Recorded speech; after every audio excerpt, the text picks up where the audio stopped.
Hey folks, what's happening? I am Tommy. You are on the Lifeboat. This, people, is it's a special edition of the Lifeboat. More than likely, the vast majority of you, because most of you are, with all due respect, law nerds. Most of you do chase down a lot of true crime stuff. This is a story that has been on the burner since the late 80s. This is the story of the Menendez brothers, right? Lyle and Eric. This crime literally took place in the 80s, and they were two very, very privileged young men who lived in a mansion in Beverly Hills, who took out their mother and their father with smooth bore shotguns. It's the most brutal. There's really, hello, Christy Hughes. Good to see you, my friend. There really is nothing worse you could do to somebody in terms of wanting to really destroy somebody. You're not going to have an open casket. This is the most horrific thing you can imagine, and they unloaded. So this is really, really horrific.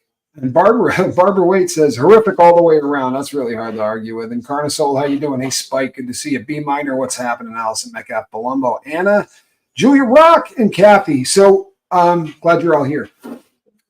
This is horrific all the way around. But now, this has been leaked by somebody at Vanity Fair who has it on excellent authority that they're going to walk. There's going to be a press conference, I believe, tomorrow, or maybe it's today even. I'm not sure. But there's going to be a press conference where they're going to talk about the Menendez case. And they're going to, here's this trial, if you remember this, if you're really, really young, and I think this is one of the problems, honestly, is that people who are really, really young who don't remember this, just like with all of the other trials that are, all of a sudden getting re-brought up, and we're going to take a look at them, and Scott Peterson, and all of these cases that 30 years ago, right? 30 years ago. Well, all of the activists and all of the people that are fired up about this weren't around 30 years ago, right? Seriously. For the most part, except for some lawyers who might have participated, for the most part, the people that were involved in this are long gone, right? And now there's a new batch of people like the California Innocence Project that think Scott Peterson didn't do it. They didn't live through Scott faking a phone call from, where he was at the Eiffel Tower, right? It creeped us all out. But if you didn't live through that, then you start looking at other evidence and you start looking at things linear, right? Start looking at things really linear. Have you ever noticed that if somebody talks about history and that history is the 80s, you got a different mindset about that history than the person that's talking because you lived it. You were there. If somebody starts trying to tell you about it, right? Well, we lived through the Menendez brothers, right? And there was more than one trial. The second time around, the jury was not given an opportunity to go for a lesser sentence.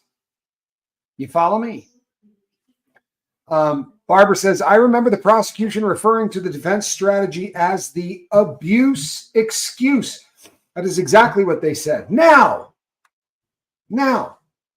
in defense of the prosecution, we had one of the brothers on a prison call talking about how he had been practicing his crying and was really getting it down, in preparation for having to go and testify.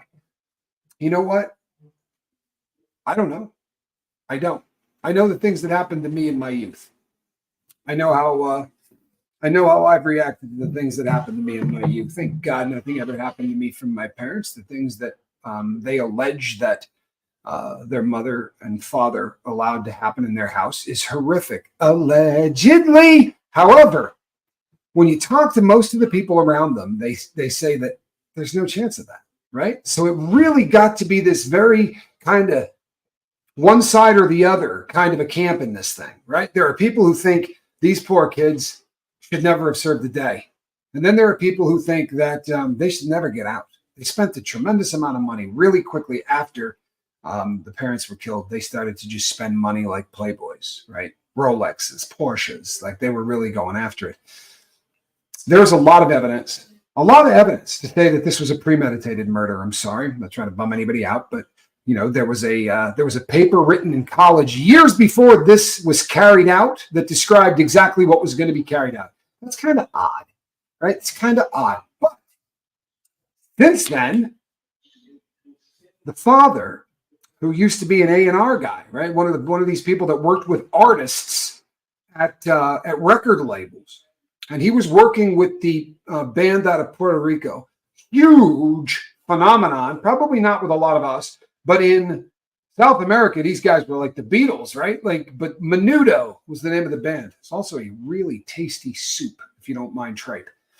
However, Menudo was managed by Lyle and Eric Menendez's dad. And one of the members of the band has now said that he was SA'd, right, by their father routinely. Now you've got someone who what reason does this kid have for coming forward now? He's not a kid anymore. He's a man. He's older than I am. But why come forward now? Unless you realize that, the fact that I gotta come clean with what happened to me, because if I don't, these kids may end up sitting in prison, right? Does the fact that he did this to somebody in Menudo mean that he was doing it to his kids? No, it doesn't. Sorry, it doesn't. But it puts a bunch of reasonable doubt up, doesn't it? I mean, for real, if he was doing this to somebody in a band, maybe it's not such a stretch that he was doing it to his children. This is really, really hard, right? This is really hard because we don't want the thought that these guys are going to walk out and be somewhere in a room alone with nobody else around and they go, oh man, can you believe they let us out? Right? That's what I think people are afraid of. I think they're afraid of the fact that we're going to let some stone cold killers walk out of prison. That's a frightening concept.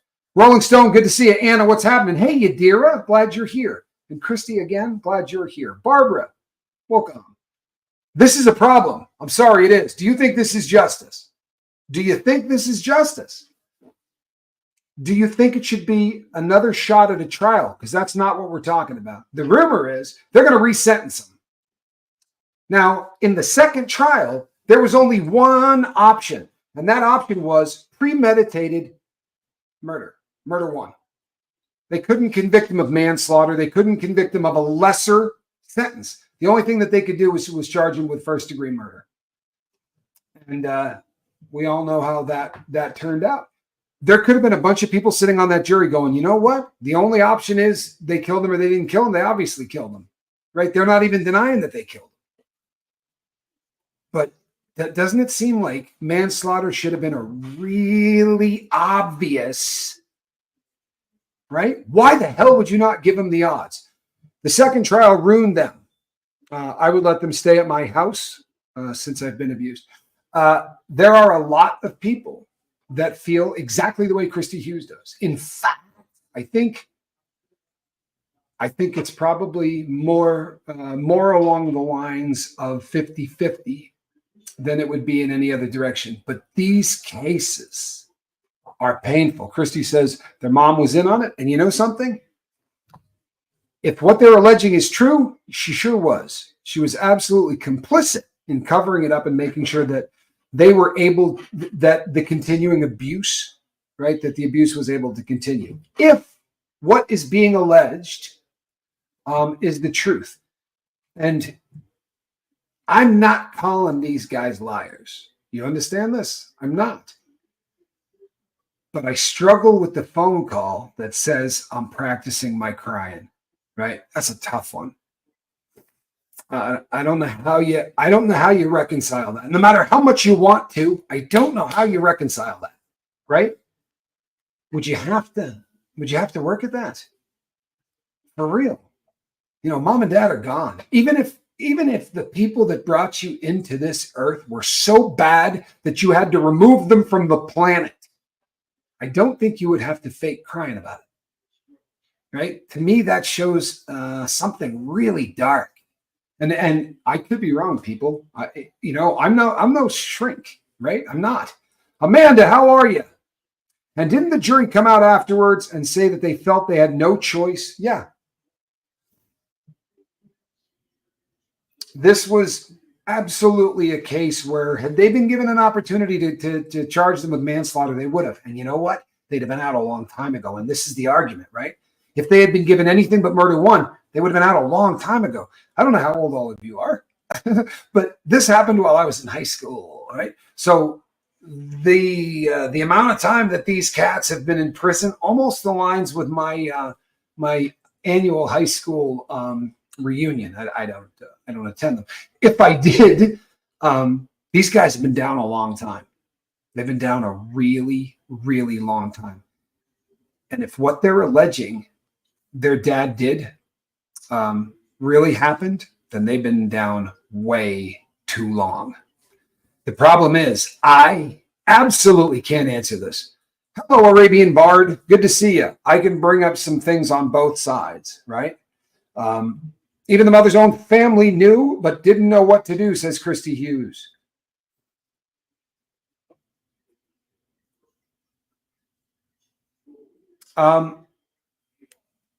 Noel, how are you? Good to see you. Spike, I'm glad you're here. Amanda, you can actually look that up. Shouldn't be hard to find. 35 years, says Christy Hughes. Amanda says, I was in elementary school. Knew nothing about it at the time. You know what? This was one of those things. I'm sorry, but you know, being a boy in the 80s, this was the butt of a lot of jokes that never should have happened, right? For real. But it was a different time. Audrey, good to see you. But this is one of those things that people used to joke about a lot. Sorry, it really was. If kids acted really, if your kids were not acting great, people would, refer to them as the Menendez brothers or Eric and Lyle. And there was a lot of jokes that were made. There's a lot of people who feel the way Pippi Longstocking does. This is a very, very popular opinion among a lot of people. And I'm telling you, I'm not here to crap on it. I'm not. But I'm here to tell you, I don't have any idea if they're going to be doing the right thing or the wrong thing. It's what I can say easily, and I think everybody will agree with me, is that if what they allege happened, then they needed to not be convicted of murder one, right? Premeditated.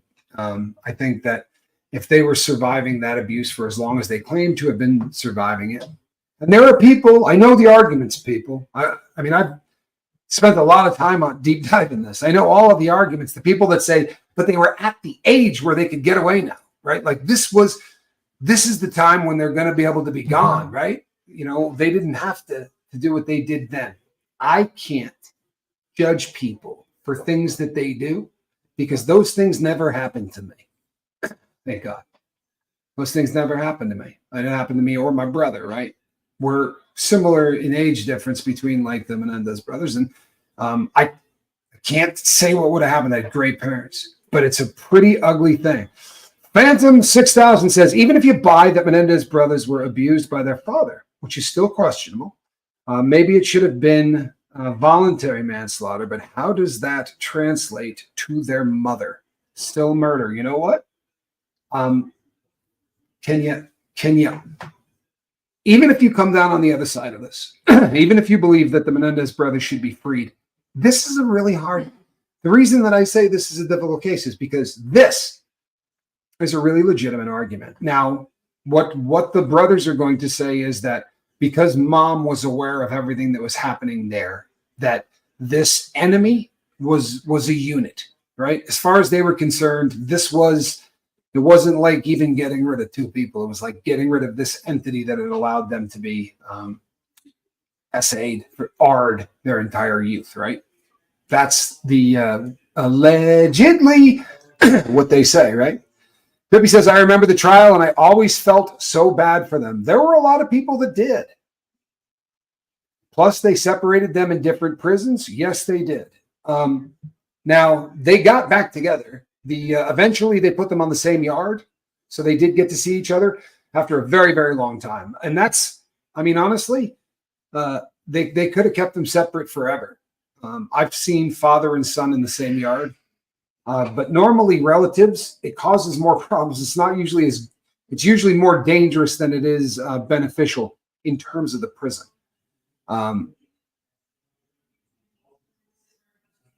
Rolling Stone, you may be happy about that. Christine says, question, what about all the talk about the programs they have started in prison? Do you know anything about that? There is, again, what is said is that they have implemented meetings for people who could come and talk about this kind of stuff that, people say all the time that you'll hear them say, convicts, it's funny, they get to prison and then all of a sudden, right, they get this, now they have morals and scruples and they want to make sure that if somebody, was bad to a woman or a kid, that they're going to do something about it. Why all of a sudden? And I think the answer to that question is very often a large segment of the society of a male prison are men who were abused as kids, plain and simple. So when they see somebody come in that does that, this is an extension of the kind of trauma that they dealt with that more than likely caused them to end up in prison in the first place. So there's not a lot of, they don't have a tremendous amount of patience when it comes to that.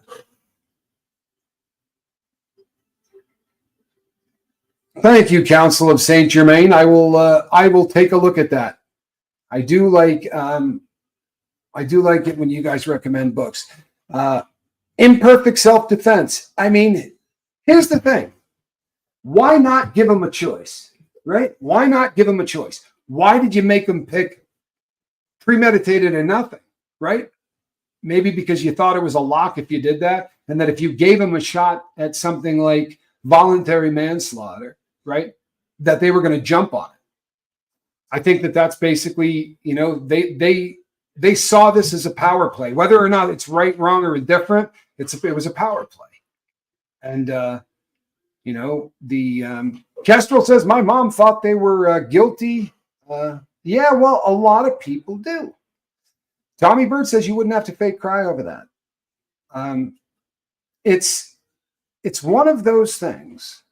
For anyone interested in the psych aspect, find a video of the expert testimony from Ann Burgess. She went on to become a legend in her field. Well, all right.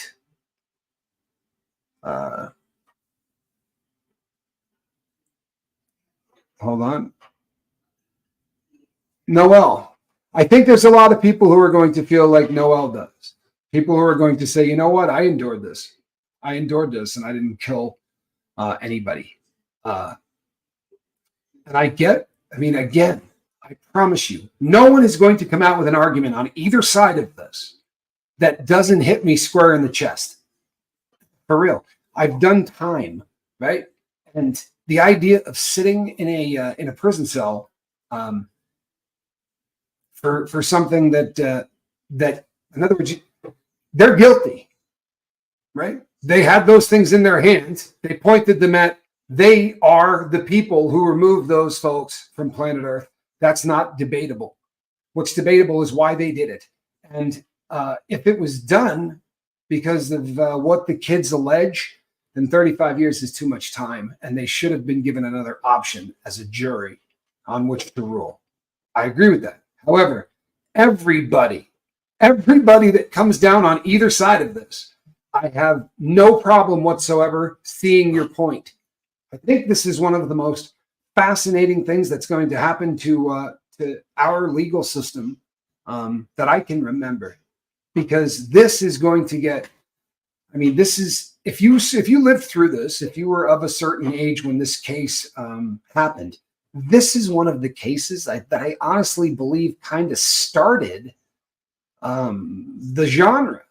Right? This was a trial that we followed. This was a trial that the world followed. When you think about, and I said this the other day, when you think about stuff like the Menendez trial, or you think about the O.J. Simpson case and just how huge that was, right? There was none of this. There was none of this. There wasn't anybody out there doing true crime stuff like Joel does with Surviving the Survivor, or any of these channels that that have been doing this forever. None of that was there. These were people that were just fascinated, and they were watching court TV, or they were catching it. The OJ trial got so big that regular news was kind of blowing off anything else to give you trial all day, because that's just that everybody was poised on the edge of their seat. I think that It's kind of happening again right now with Diddy. And you know what? I said this yesterday on a video I did. I said, the Diddy thing is spiraling out of control. In my opinion, it's getting really wild, and it's starting to get to this phase where I promise you, I'm probably won't be alive for it, right? But down the road, they're going to be bringing up the Diddy case, and they're going to be saying, you know what? We should have done X, Y, and Z when we were bringing him to court the first time. So what we gave him isn't really going to be what we gave him. And this kind of thing seems to happen a lot, unless it's my friend, right? Unless it's my friend I'm trying to get out. And then it seems really hard to get anybody to look at someone who's, guilty but done nothing wrong since. By all accounts, the Menendez brothers have been exemplary inmates, right? And honestly, I think that speaks volumes. I really do. If you're a lowlife, that environment is really hard to take a stand in, right? To be a stand-up cat, to run that kind of meeting. I ran some meetings for people to try to get folks off dope, and you catch a lot of crap for it. I mean, there's a lot of people in there that are really happy you're doing it, but there are people in there that just think you're a lame, right? Everybody in there should be trying to get wasted. That's kind of the mindset of a lot of people in there. Nat B from Canada says their dad was also very scared that they were going to talk.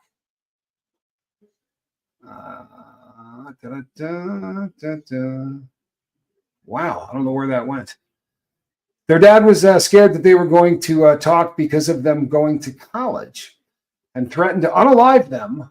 I believe they were very afraid of their father. Once again, right? Once again.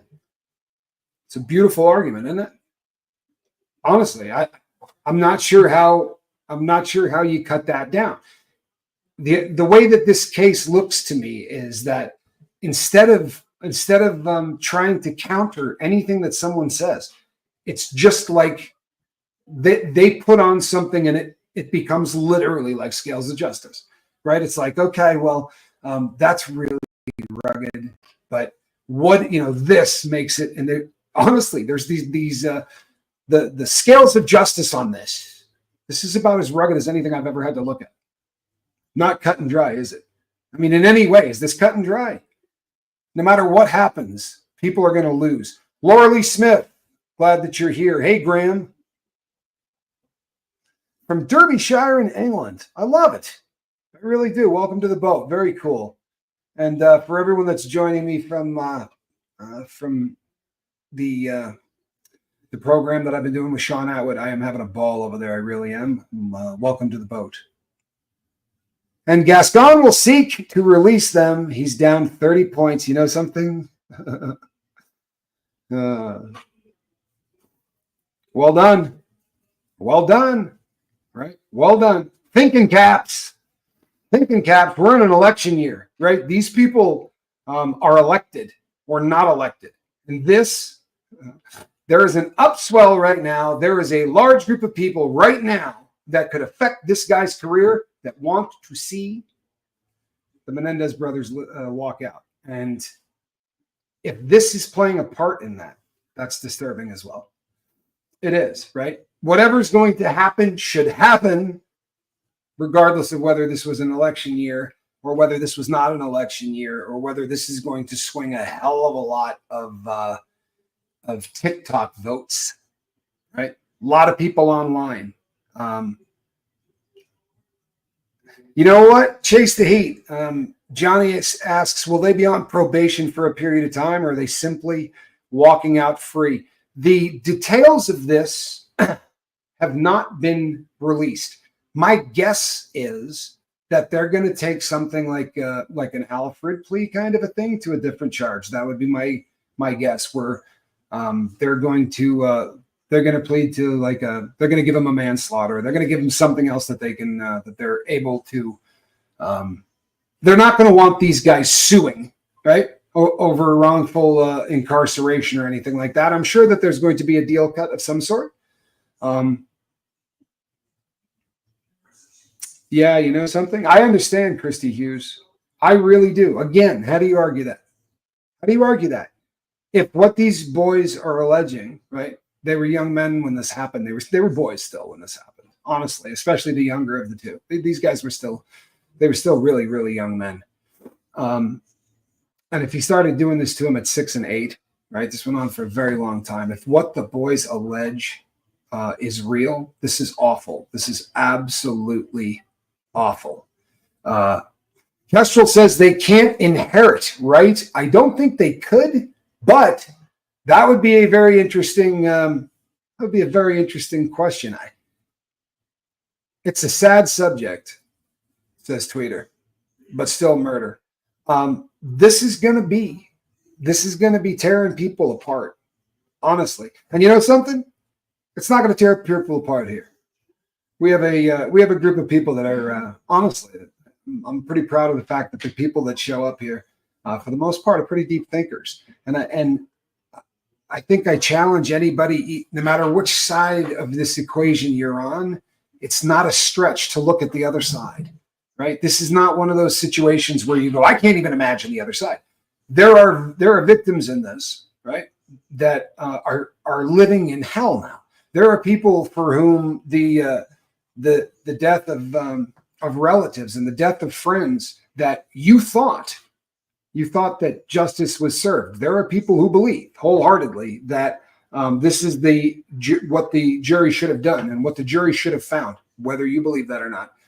There are victims out there, and every time this kind of stuff happens, like we were talking about with the Scott Peterson thing, like, you know, everybody involved is reliving this thing.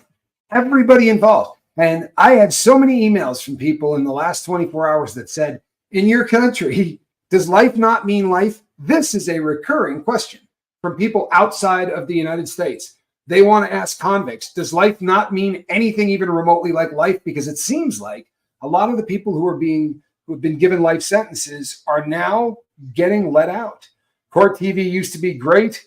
This seems to be a recurring theme, right? Everybody thinks that, court TV used to be pretty cool, didn't it? Honestly. First Menendez trial, hung jury. Second, OJ not guilty. Third, Menendez, the DA really wanted the guilty. So they did what they needed to do with the abuse not in, and the only murder as an option. Again, anybody feel like you could argue at that point? Honestly. Now, you know what else throw in if you lived through this? There was also the Rampart scandal. Do you remember this? Yeah, this was bad news, man. There was the Rampart scandal of cops that were grabbing people whose skin were not the same color as mine off the streets and literally beating them to get confessions and to get people to plead the stuff they didn't do. There was some really rank crap that happened out of Rampart division in California, and it had a lot of really ugly press attached to it. And after the OJ debacle, I think Amanda's solidly right. I think that the court system felt like they really needed a win, and I think they did what they had to do. There are still 2 people that got removed from planet Earth with shotguns. And there's still a lot of questions, right? To be sure, there are a lot of questions. You know what, Christy Hughes, thank you so much. I really appreciate you. And thank you for spending some time with us, right? Coffee First, please says, how do you prove it, right? How do you prove it? I think the way that you go forward with this is that you don't prove anything, except that it probably wasn't good form to only give them murder 1 as an option, right? If you think about this, right? If you believe the allegations, if you believe what these kids allegedly say that the parents were, again, responsible for, then there should be an option other than murder 1. And then you give them jury instructions, and I won't pretend to tell you I remember or know the jury instructions. But when they get jury instructions, it's usually stuff like, well, if they picked up this gun and they did this, right, then you're going to have to find, well, if that's the only option, right? And by all accounts, there were people in there that said if there had been an option for manslaughter, they probably would have gone with it. Okay, well, that's jacked up. That's jacked up. And what it means is that they probably should have been given a deal like the suitcase woman. Sarah Boone just got offered. Now she's going to turn it down, right? She's going to turn it down, and she's going to go in there and take her chances in court. But they should have had an option to plead guilty to something like manslaughter if you believed the allegations, and they needed to chase him down a hell of a lot more than they did, I guess. Because if they had looked, I mean, how hard would it have been to look to see if the old man, since he was an A&R guy, maybe talk to some of the people that he worked with, especially since it seemed like everybody he worked with was a tweener, right? He worked with kids that were all like 12 to 17. That band recycled people. As they got older, they kicked them out and brought in a new young guy so that they always remained right around the same age. That wasn't a massive red flag? I don't know. I feel like if they had chased that down then, but a lot of times cops get myopic. You know what I'm talking about? They get tunnel vision. They see what they want the result to be. And then they do whatever they got to do to get that result. And that kind of crap scares me, man. I'm not kidding. That kind of crap scares me. When you start playing around, you know, their person is so guilty, right? They're beyond guilt. So we're going to plant a little evidence, right? We wouldn't want this person to walk free. Trouble becomes, you know, there are people out there that are estimating that as much as 6% of the population of our prison system in the United States are unjustly incarcerated. 6 out of 100. Let me tell you something, man. It sucks doing prison time when you earned it. I can't imagine what it would do to a person's brain if you were in there for something that you didn't do. Do you think the brothers will be targeted and their lives in danger when they're out? I don't. Thank you again, by the way. No, I don't. I don't think that that's going to happen. I think, and this is going to sound really awful, but the fact that these guys are going to get released should tell you almost everything you need to know. And that is that the vast majority of people on the street think this should happen. They're not doing this, right? They're never doing anything like this. Sorry, especially in an election year. I don't think that this was a pang of guilt. I don't think that all of a sudden they thought, you know, those Menendez brothers, you really got screwed over 35 years ago, or that what was brought to them. I think that this kind of stuff ends up on their desk, and they say to the people that work for them, "Hey, get me some info on this." Right? What do you think? What do you think? Is this going to lean this way or this way? What's going to get me more votes? NBCLA posted that the DA said he would make a decision to do with the case within the next 10 days.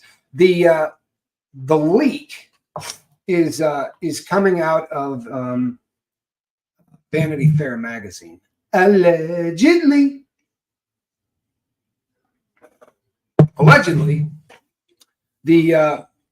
that's where this information is coming from. And I know a lot of cats that are running with this who chase stuff down.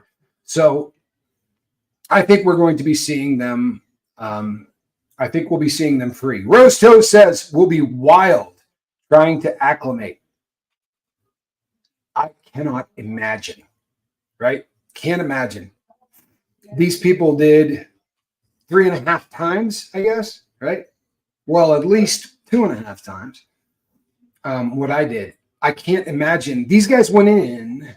I mean, they had cell phones. That was actually one of the things that they bought, and it was a big deal. And they were the Motorola. Before the Motorola brick, you had the bag phones. Like you had to carry the damn thing in a bag, and it had a cord on it, like the phone at your house. And if you didn't hit end at the end of your call, it would bill you. Like if there were people who didn't hit end and got bills for 9 days worth of cellular service. It was crazy back in the day. But they're going to be coming out to a world that they know absolutely nothing about.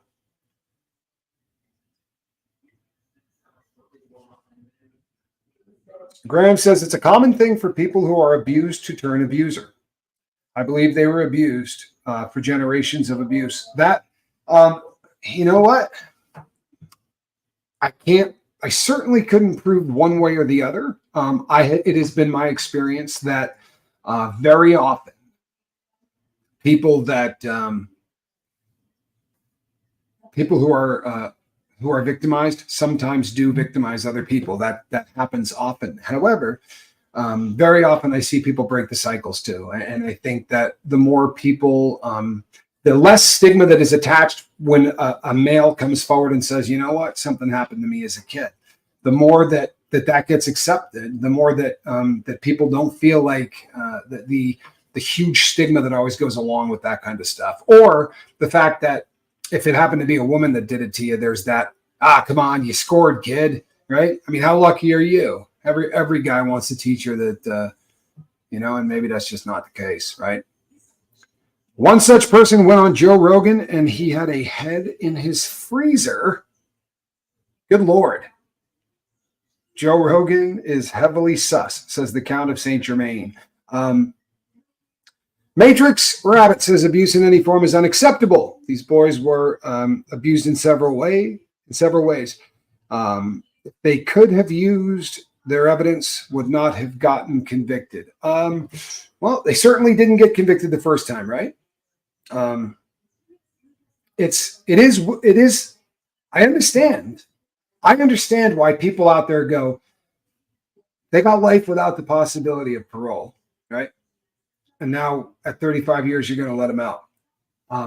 My best friend, who's not white, is doing the rest of his life for killing two people, right? And they weren't his parents, and it was pretty cut and dry stuff. The people were actually shooting at him.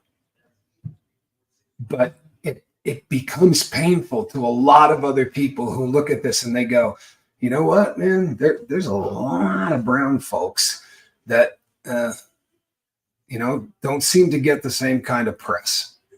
Are any of these people that we're looking at re-releasing or talking about the possibility of letting them out, are any of them ugly?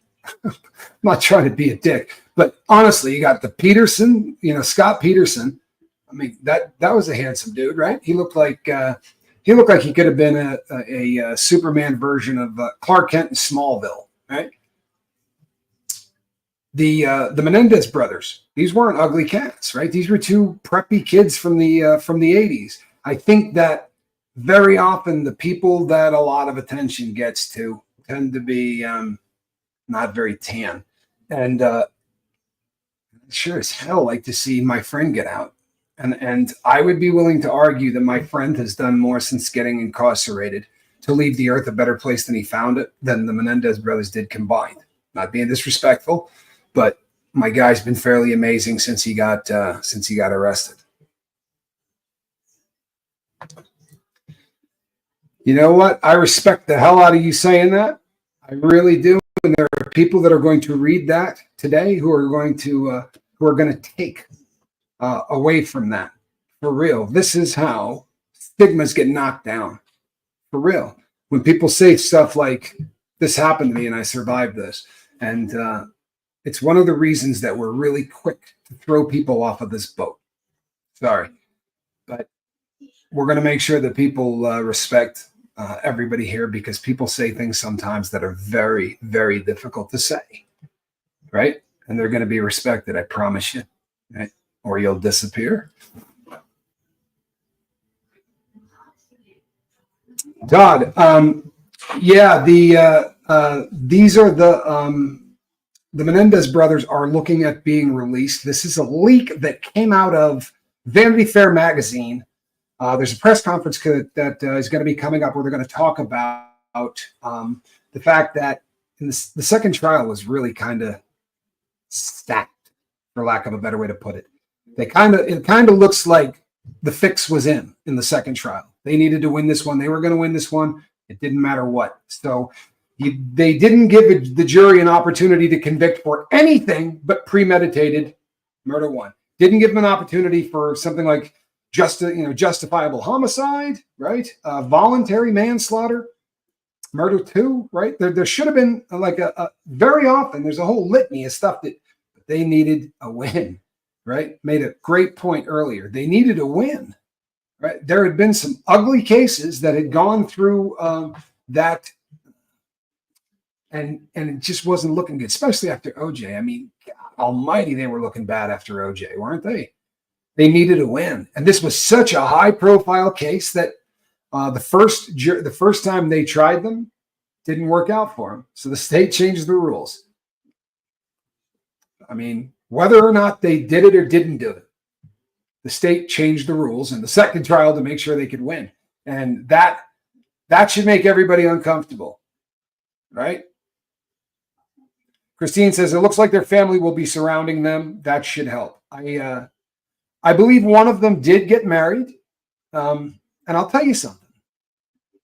That you think to yourself, at least they're going to get out. Do you have any idea the shock of getting out and moving in with somebody that you're married to and that you've been married to while being locked up? I did that. I did it. And it's there's a real shock to your system when you and your wife have not lived in the same home, but you've been married for a couple of years, right? Or in some cases been married 10 years. Nick, good to see you. Trips Captain says, I was a kid when the Menendez brothers thing was in the news, so I didn't remember much of it. I never knew there was a whole other side to the thing. Didn't know about the first trial at all. This is one of those things that we continue, most people didn't, right? There was none of this, right? There wasn't social media. There wasn't people, that were covering this stuff. There was court TV. But let's be honest. I mean, court TV took a look at this, and I believe it was Nancy Grace, wasn't it? Didn't Nancy Grace cover this? If my memory serves me correctly, she was not particularly kind. And a lot of people weren't. I think that it was a very different time. You know what I mean? It really was. And I think that the party line for almost everybody was, these two killed their parents because they wanted the cash. That was the narrative, and they shoved it down our throat. Christine says, yes, Nancy Grace covered it. There were a lot of people that thought it was unfair, says Shannon Smith. Well, you know what? This was kind of messed up.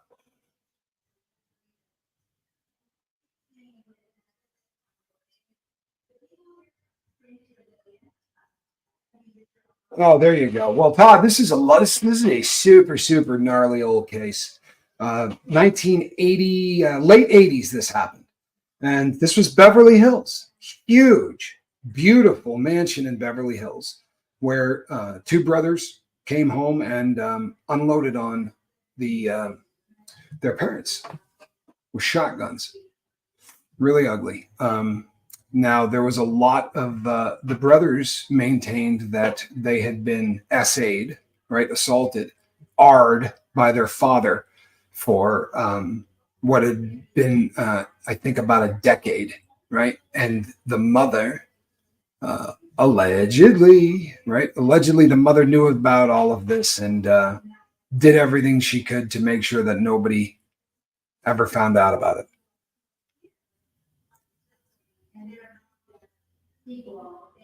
Oh my God, Secret Owl, that is awful. I'm so sorry to hear that. I knew some people when I lived in Utah, and they had lost a daughter to Ted Bundy. He went through the little Cottonwood Canyon area of Utah. He was prolific. Sadly, he went all over the U.S. and I don't think we scratched the surface for how many people he unalived. Right. He certainly tried to play games at the very end. The 80s were about sweeping stuff under the rug, says Matrix Rabbit. Well, I'll tell you something. We've done some really funky stuff with our courts for a really long time. Right, we really have. It never makes anybody very happy, but I mean, there are some people that went away for some crimes that, even if you don't like the people, you look at them and go, I don't understand how you got convicted on the evidence that you got. And we're seeing, here's what's happening. This stuff, right, that wasn't there then is causing people who we got to read what the Post told us, right? Or the Times told us, or we heard what they said on court TV. And I promise you, it wasn't fair and balanced, right? I don't think that was ever necessarily the goal, right? I don't know, but this is one of those situations that now we got people all over the place who are sleuths. We got people that go down a rabbit hole one day and then never come back out of it, right? And they make a case their life and they start chasing stuff down. And I mean, the Scott Peterson case that that they're looking to maybe reopen. 36 pieces of evidence not turned over to the defense, including interrogations you did of people that may have exonerated or at least been a different narrative. That's messed up, right? And I kind of think that guy's guilty as sin. However, if you're doing that, then you can't keep him in. Because if you're cheating to put somebody in, even if you know he's guilty, you're next. I'm next, right? Well, I'm probably next. Actually, not you. But honestly, who can get a fair trial? Who can get a fair trial? If they can make a decision the day that they start to investigate, if they go, yeah, you know what, this Tommy guy did it. Plant some blood, do whatever you got to do, right? You found a weapon at the crime scene, toss it under his mattress, right? This kind of crap happens. And I know we like to believe that it doesn't, but it happens a lot.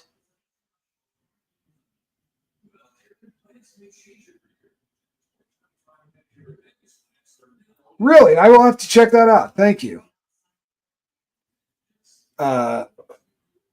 No one testified that Jose Menendez was a great father. Over 50 witnesses described the abuse those boys endured every day, mental, verbal, and physical. My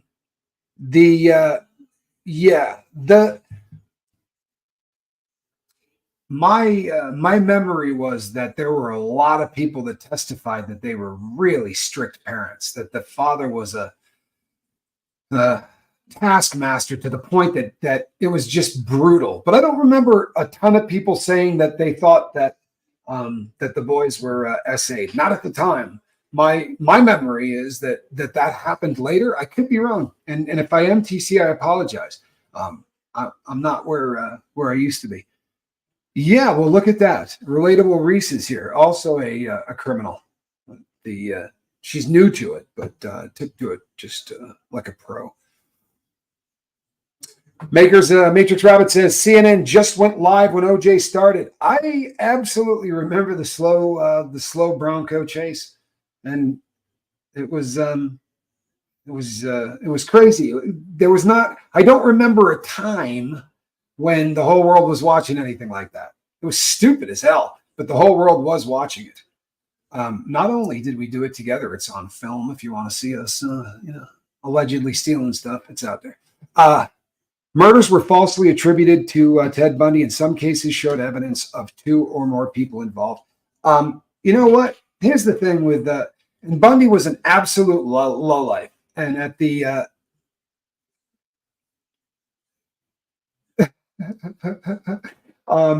murders were falsely attributed to Bundy. Yeah, you know something? Bundy was such a scumbag that he was trying to cut deals to extend his life. And I think that he also, he had talked to profilers. He had, if you listen to some of those recordings, he was a guy that really, I think he liked having people come in and talk to him about the crimes that he committed. I think that he got a visceral kind of a buzz off of that. He really did. And I would imagine that because of how that went down, that there are a lot of people that, there are a lot of cases that probably got screwed up one way or another in that. And Burgess is on STS tonight. Lovely. I love that.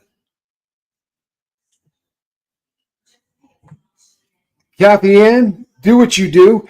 What do I think of the West Memphis 3? Well, there's a great question.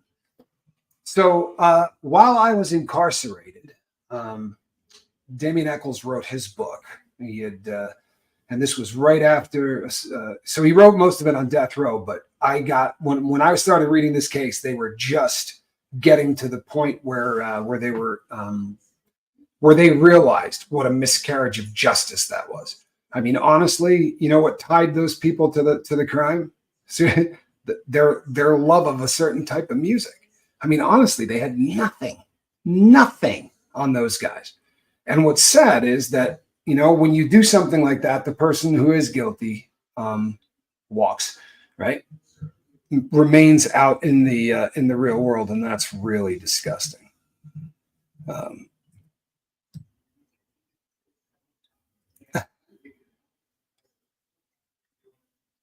Bundy was like an alien from another planet trying to pass for human. What a great comment.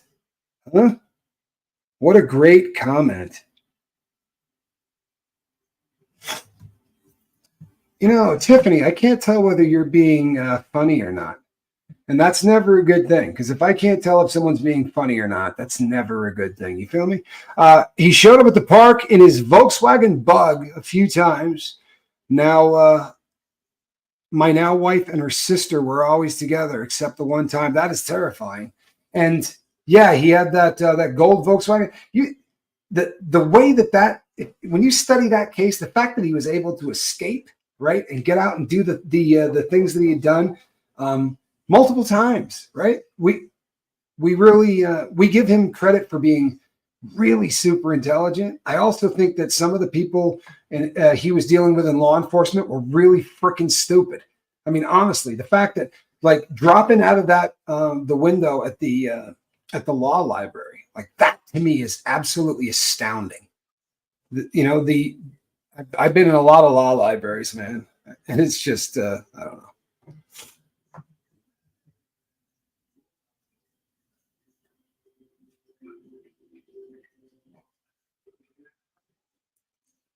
Well, Joel's a beast, you know. Ben Loman, good, good. I hate jackasses. I really do. It's one of those things. Bundy definitely had help. I'll tell you something. This is not. This is not a theory that. This is a theory that has had some traction in the past. That there was at least one partner or somebody that worked with Ted Bundy. Ted Bundy is just. Yeah, I mean, there's a lot. This, how did they catch him? They pulled him over, right? He jumped from the second floor window of the courthouse in Colorado. Unbelievable. Allison Metcalf Palumbo says, I always felt he was a demon possessed. You know, there are some really incredible, and I mean incredible, videos out there of him at the end of his life and some of the interviews that he did. And he didn't like them bringing up the fact that some of his victims were underage. He couldn't handle that. And when the conversations went to that direction, you know, the guy was very articulate and he would try to bend it into a different direction. But when he couldn't, a couple of times, man, you saw the mask get pulled down on that fool. And you would see the face that I just have to assume that a lot of people saw right before they took their last breath, because he was an evil bastard. He really was. And there were times during questioning that you saw it. There were times that he was really out in your face and it was just awful. Sensational Cinema says, cheerleaders at my high school were Metallica fans. Metal bands were trendy back in 88 through 93. Then grunge was trendy. Point being, the West Memphis Three were not guilty based on their love of metal music back then. They pentagrams and shit of that nature. It was there was nothing tying these kids to anything other than the fact that they thought these kids worshiped the devil. Like, honestly, it's a horrific case. It really is. It's a horrific case. Yeah, here you go. TC says, Memphis 3, the cops coerced a confession out of the boy that was intellectually challenged. I always felt bad for him. That's a really nice way of putting it. He was slow, right? He was not a person that you could put in a police interrogation room without an attorney and keep him there for 4 or 5 hours. This is a guy that you could have made tell you anything. He just wanted to please the people that were in that room, and it's a horrific miscarriage of justice. It really is. That's it. At least they're out. I'll be honest. I don't think it bummed me out when they said you take an Alfred plea. You know, screw you. We didn't do it. Right? Screw you. We didn't do it. But that sounds easy to say. But if I was in there and I had done 20 years or 10 years or 4 years, if I had been on death row and now there was an option, I probably would have very quickly jumped on an Alfred plea. Although when you look back on it, they should have done the right thing, right? Yeah. Bundy talking with Dobson was creepy. Absolutely creepy. Nancy was court TV in the beginning, wasn't she?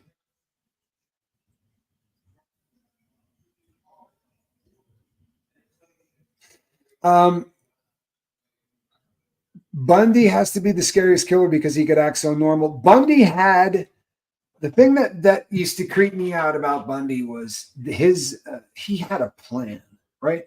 That dude thought stuff out, fake casts. He would ask people for assistance and make it look like he was he was the one that needed help, and he was just a really, really sick human being. I can't say that I don't know. I can't say that I was particularly bummed out by how his life ended. Yeah, Matrix says they were going to kill Damien. That was why he took the plea. What happens is, honestly, they screw you over so badly, right? You get so screwed over by the court system that if they give you a glimpse, I have had this conversation with Q, and I know everyone's wondering. Q is preparing for his day in court to determine if he will be allowed his day in court. So they're preparing for that. And I don't think it will happen in 24. I think it will happen in the early months of 2025. So, and right as we get closer to that time, I'm going to tell people where they can send some letters and digitally, electronically, so that we can let people know that Q should get out. Weird one, but what do you think causes the eyes to go so black on violent people during attacks? So I can't answer that. I know that for some people, right? For some people, what you're looking at is pupils that dilate ludicrously large, right? And I think that if you've ever seen a kitty cat, right? You ever seen a cat get like where all of a sudden it goes from everything is cool to everything isn't, and their pupils get massive. I think that there's a little bit of that is pupillar. Did I say that right?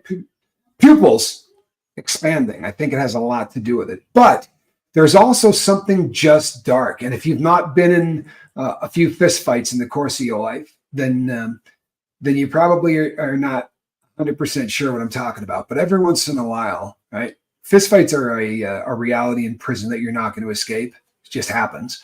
And the people that tell you, I never lost one, probably are lying to you, right? But it was a regular occurrence in prison. Yet, every once in a while, you will come across somebody or you will see someone else come across somebody, and that person is different.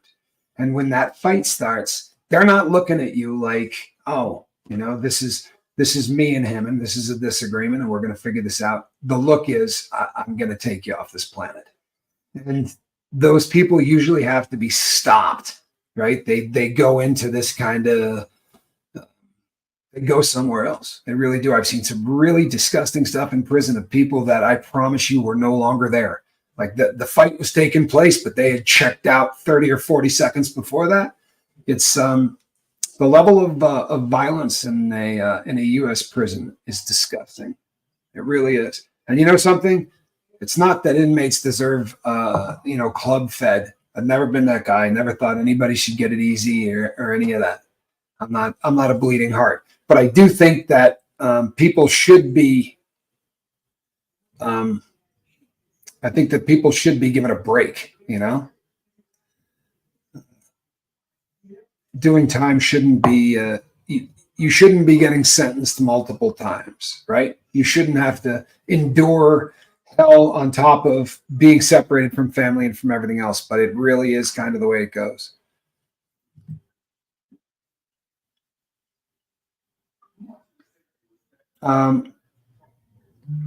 My understanding is that there is still what they call politics, which is racism, but it's probably not nearly as bad as it is in men's prisons. Men's prisons are absolutely awful. Sensational Cinema says Buffalo Bill. Oh, wait. You're a great big fat person. Buffalo Bill in Silence of the Lambs was created by taking Ted Bundy and Ed Gein together. If you don't know Ed Gein, the suit that Buffalo Bill was trying to make, Ed Gein was into that in real life.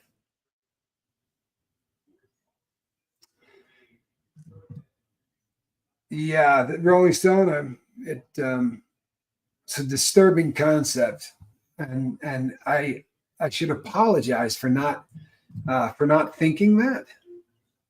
I guess I try to forget that there are people that, honestly, I guess that's just and I apologize for not thinking of that. It's just, it's not usually where my head goes when I think of swinging at somebody. It's usually, it's never a woman. The ones that say they never lost a fight has never been into a fight. Yeah, you know what? There's a lot of truth to that. And it's funny because you'll hear people come into prison and say that. Been down 6 years, I haven't lost a fight. And you're looking at them like, you're going to lose one by dinner, dude. You're talking crap, and there's somebody here that's going to beat you down just for the sake of being able to say, you want to hear a funny story? So this guy comes in, right? Stephanie Vincent says, rehabilitation can do so much more than simply locking people away. If you want to rehabilitate them, you absolutely can. But I have seen a couple of dozen people over the course of the time that I spent in prison. I probably saw a couple of dozen people that radically changed their life. Radically. Went from being a criminal and a drug addict to being someone that does not do drugs and does not do crime. I've seen that happen. It never was because of the Bureau of Prisons. Never. It was always because of an inmate who went out of his way to try to help another inmate. That's the truth. Every single time I've seen it happen, it's never been because the government was putting programs together. It's because an inmate said, look, man, you need a program. You need to be doing the same thing every day. You have to get a routine. If you don't stop doing dope, you're going to live in here, right? This is where you're going to spend the rest of your life. You're doing life on the installment plan. But sadly, and anyone else, every guy I've ever talked to says the same thing. I've seen a lot of people get better in prison, but they didn't get any help. They did it on their own, right? It reminds me of, like, I bring it up all the time, but it reminds me of the scene from Bronx Tale. When the kid's talking to Sonny and he says, there's only a few ways you can get through prison. You can lift weights, you can play cards, or you can get in trouble. And the kid says, which one did you do? He said, I read books. If you get in there and you say, I'm not going to go running and gunning, and I'm not going to see how much dope I can do, and I'm not going to see how much wine I can make, and I'm not going to see if I can get really good at playing poker, right? And my life isn't going to be about doing 1,488 push-ups a day either. Right? I'm going to try to do something different. I'm going to try to make myself better. And it's a difficult thing to do. It really is. It's a difficult thing to do because they're not going to help you. And the fellas are going to crap on you about it. Most of them. But the ones that don't, those are actual friends. They're people that you will probably fight for the rest of your life. I wish that the U.S. would focus on rehabilitation instead of revenge. I think that that's probably a really great comment. Here's how it goes, right? Here's how it goes. You're supposed to, in theory, you're supposed to be putting people in prison. So you take me and you lock me up to protect society from me, right? So I can't be out stealing or doing anything else to society. That's number one. Number two is to punish me for whatever I did to society so that other people will look at me and go, I'm not doing what Tommy did, right? Because I'll get landed in prison. And then the third, right, is to rehabilitate. And I promise you, they don't do that. There's nothing in there that they're doing to help people rehabilitate. There just isn't. 100%. My son survived not through programming, but through the support of inmates. Corrections Canada is incompetent. Well, Stephanie Vincent, I am so happy to hear that your son survived, right? That's the important part. And unfortunately, this is the reality, certainly in our hemisphere, right? We're not doing any better. Barbara says, could someone like Jose Menendez have been rehabilitated from his crimes if he had been convicted? Is that even possible? I will tell you this. No. And sorry if anybody bums out on that. You can't fix that. You can't. You can't. And if you talk to anybody in the prison system, they'll tell you the same thing. You let those guys out, they do the same thing. They come back, right? It's like asking someone to stop what flips their switch, right? Tommy, you can't like women anymore, particularly blondes. Never again, right? Can't like them anymore. That would be a really difficult thing to tell me. And unfortunately, you can't tell someone with bad wiring that either. Prison is like big pharma in the business of creating customers, not curing or helping anyone. What a cool comment. Wow. Anna says, Tommy, life in Sweden is 18 years. Well, life here in the good old US of A comes in two varieties. One is life, like 15 to life, 10 to life. You have a bottom number that you got to bring them. And if you're a jerk, they can keep you in there forever. That's one kind of life. And then you've got life without. And the fellas call that the LP, the long play, the album, right? You're not getting out. That's it. You're going to die in a prison cell. And they hand that out in the feds. They hand that out, right? They're not at all messed up about handing out life without the possibility. They don't care.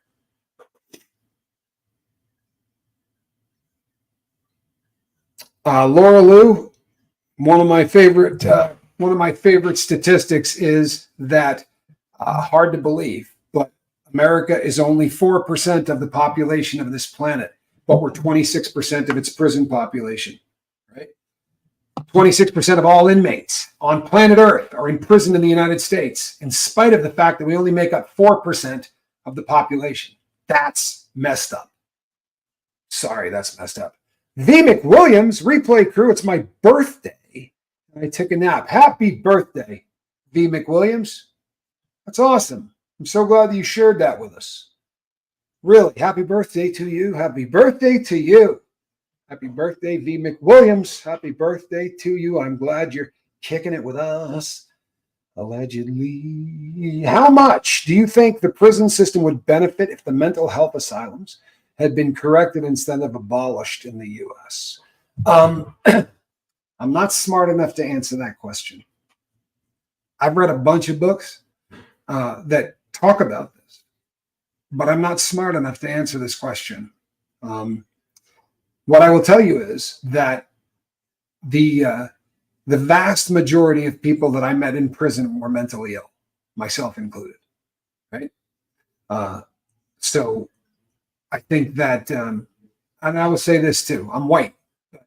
I got given a crap load of chances before I went to prison the first time. Like, I don't think you would believe how many times they give you chances before you end up going to prison.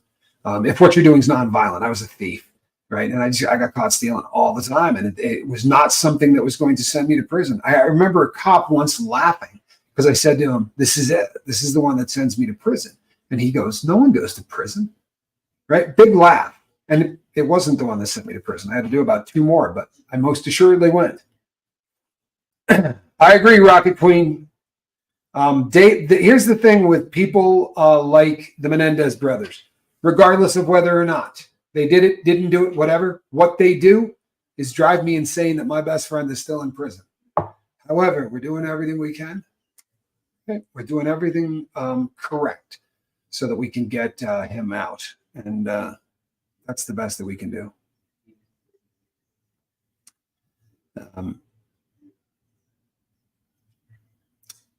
Yeah, happy birthday. I love it when people share their birthday with us. Really. It makes me happy. Yeah, here's a good question, right? But isn't there a clause that keeps people like Paul Bernardi? That would be his girl's name was man, I'm not going to think of it. That's an incredibly dark case. Really a dark case. Somebody throw that girl's name up there. What is her name? She walks. Carla Homolka. Carla Homolka, I believe was the last name, right? Homolka? Terrible case out of Canada. Terrible. If you're unfamiliar with it, trigger warning, right? This girl arranged a threesome with her sister, unbeknownst to her sister, and in the process of giving her substances so that they could do something to her, she ended up getting unalived. And boy, oh boy, you talk about a deal with the devil, right? Paul Bernardi's still in there. She is not. She is living her life. I believe they were called the Ken and Barbie Killers. Yeah, that's correct. You know what? Yeah, maybe. There's a couple of others. To be sure, there's some others out there that really will make you. But she's bad. Carla Homolka's bad, and it's really, yeah, and it's on video. God help us, man. It's on video. Just absolutely awful. You know, absolutely awful. And she is free now. She's out living her life. And ew, says Rocket Queen.